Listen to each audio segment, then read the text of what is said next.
सभी वरिष्ठ नेता यहाँ पहुंचे, जिसमें सब साथियों ने यहाँ भाग लिया। यही बात कहने के लिए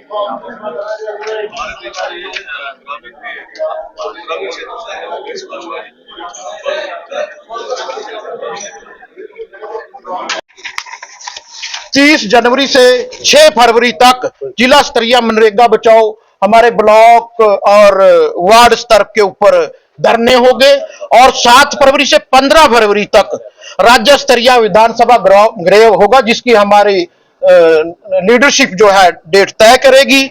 उसके बाद 16 फरवरी से 25 फरवरी तक क्षेत्रीय एआईसीसी इसके लिए जो हमारी 4 रैलियां होगी उनके लिए भी हमारी डेट जल्दी डिसाइड हो जाएगी जैसे जैसे समय नजदीक आए।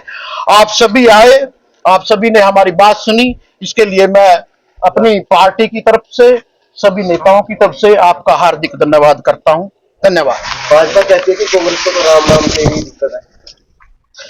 अभी हमारे कुछ नेता हैं, उनको रखने दो अपनी बात, मैं सवाल फिर ले लेना। जैसे हमारे सीनियर पत्रकार बंधुओं को राम राम। मैंने राम राम कही है ना। हाँ जी।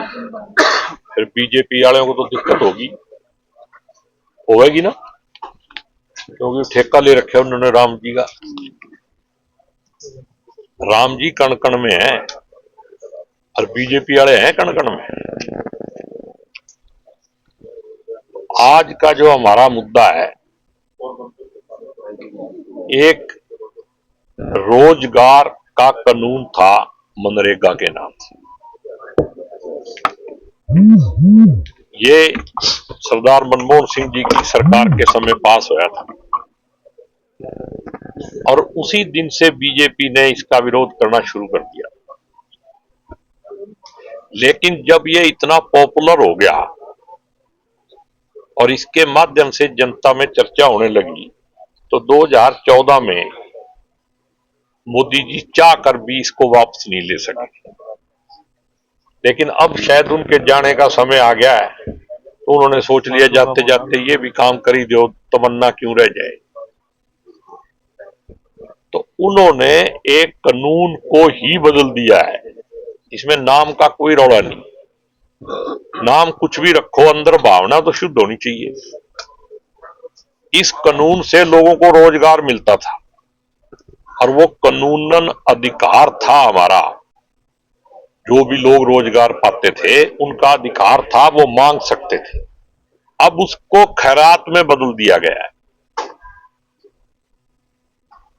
और दूसरी बात यह है कि इस पूरे का पैसा सेंट्रल गवर्नमेंट से आता था। सिर्फ कागज पत्तर पे जो 10% जो रिकॉर्ड तैयार करना, उसका खर्चा स्टेट गवर्नमेंट करती थी। 10%।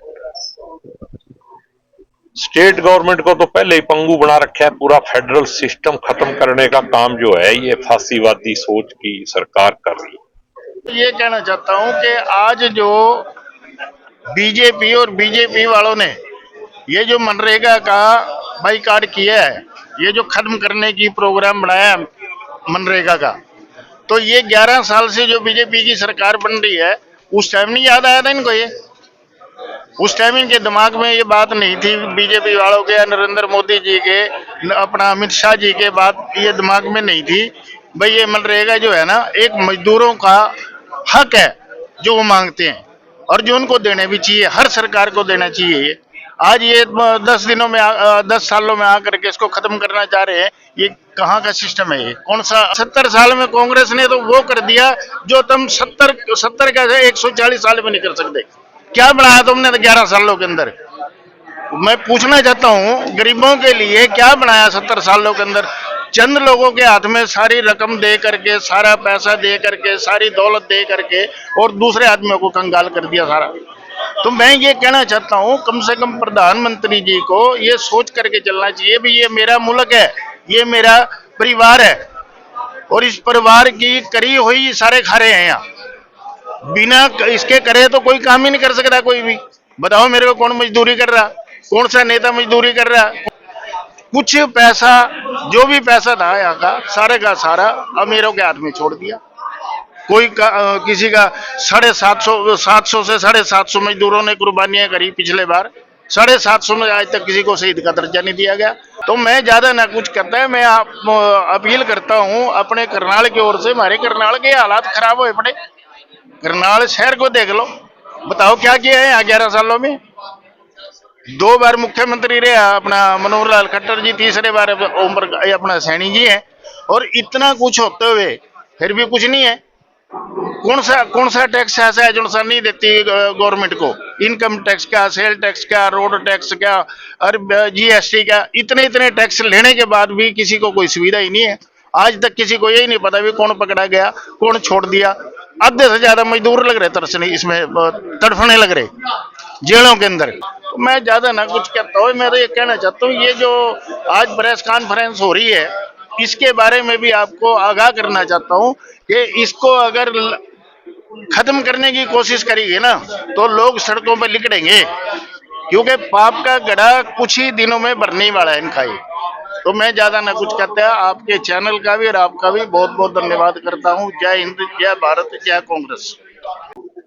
देखिए जी, बीजेपी की सरकार ने मनरेगा कानून जो 2005 में कांग्रेस पार्टी लेके आई, और मैं इस बात को बड़े दावे के साथ कह सकता हूं कि पूरे विश्व में इससे बड़ी योजना किसी देश ने लागू नहीं करी, जिसकी वजह से ग्रामीण अंचल में रहने वाला जो मजदूर है उसको रोजगार की गारंटी ये कानून देता है।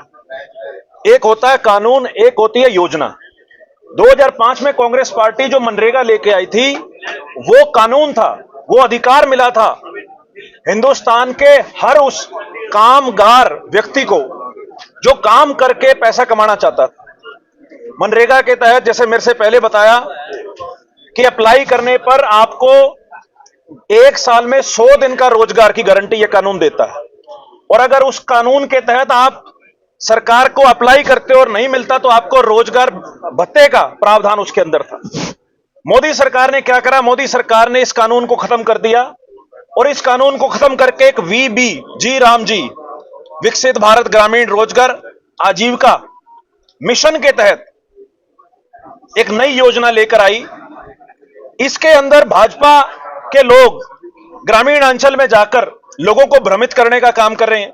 वो कह रहे हैं जो पहले रोजगार 100 दिन का था वो 125 दिन का हो गया।